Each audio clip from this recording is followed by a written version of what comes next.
9-12 asrdagi Markaziy Osiyo allomalari merosi. Nima uchun aynan 9-12 asr? Hammamizga ma'lum, bu davr uyg'onish davri, Markaziy Osiyodagi birinchi uyg'onish davri. Bu davrdagi allomalarimiz merosini o'rganish nima uchun muhim ahamiyatga ega? Sababi bu davr allomalari ilm-fan sohasidagi yangi yo'nalishlarga asos solgan. Masalan, Al-Xorazmiy bobomizning algebraga asos solishi yoki algoritmga asos solishi, shuningdek Imom Buxoriy bobomiz, Imom Moturidiy bobolarimizni Ibn Sino tip qonunlari bo'yicha yoki Abu Rayhon Beruniyni olishimiz mumkin.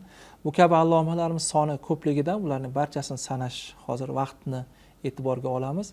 Nima uchun vaqtni e'tiborga olamiz? Chunki ajdodlarimiz juda ham ko'p. Alloma, mutafakkirlar juda ham ko'p. Ularning merosi o'sha davrda butun insoniyat uchun juda ham muhim ahamiyatga ega bo'ldi. Ushbu meros bugungi kunda ham o'z ahamiyatini yo'qotganligi yo'q. Masalan, Ibn Sino qoldirgan tib qonunlaridagi ba'zi tavsiyalarning amaliyotda bugungi zamonaviy meditsinada haligacha qo'llanayotganligini ko'rishimiz mumkin. Yoki boshqa bobolarimizning ham merosi bugungi kunda ham o'z dolzarbligini yo'qotmagan.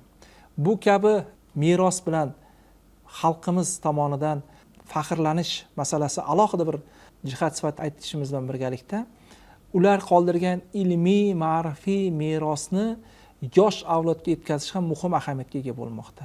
Nima uchun ular qoldirgan merosni yetkazish muhim ahamiyatga ega?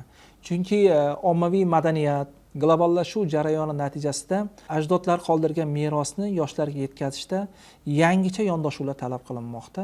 Mana shu nuqtai nazardan ba'zi yoshlarimiz haqida, o'sha allomalarimiz haqida internetda tarqalgan turli xil asossiz gaplar, ularning e'tiqodi bo'yicha yoki ularning ilmiy qarashlaridagi ba'zi masalalar bo'yicha noto'g'ri qarashlar internetda ba'zi holatlarda uchrab turadi. Bularni hammasini biz yosh avlodga to'g'ri yetkazishimiz kerak. Ularga qilingan turli xil tuhmatlar yoki ularning bildirgan fikr, g'oyalar noto'g'ri tushunish holatlarini uchratish yoki g'arazli maqsadda ajdodlarimiz nomidan to'qilgan ba'zi so'zlarni aytishimiz mumkin. Bu ajdodlarimiz tomonidan aytilmaganligi yoki ular bunday ma'lumotlarni bizga qoldirmaganligi. Aksincha, bu o'sha o'z davrida yoki keyingi davrlarda turli xil buzg'unchi guruhlar tomonidan, shaxslar, kuchlar tomonidan ba'zida bobolarimiz haqida ma'lumotlar yetkazilayotganini ko'rishimiz mumkin. Bu kabi fikrlar, soxta g'oyalarga e'tibor bermagan holatda biz xalqimizga hamda yosh avlodga tavsiya qilgan bo'lardikki, ajdodlarimiz merosi haqidagi ilmlarni ishonchli, ilmiy, xolis manbalardan olishliklarini va o'rganishliklarini va o'sha keyingi avlodlarga yetkazishlarini.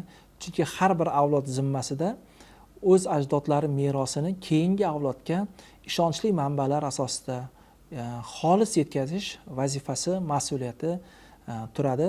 Mana shu mas'uliyatni anglagan holda biz ham bugungi davrnidagi turli xil tashqi xurujlarni e'tiborga olgan holda, ma'naviy tahdidlarni e'tiborga olgan holda yosh avlodga ilmiy manbalardan foydalanishlikni tavsiya etib qolamiz.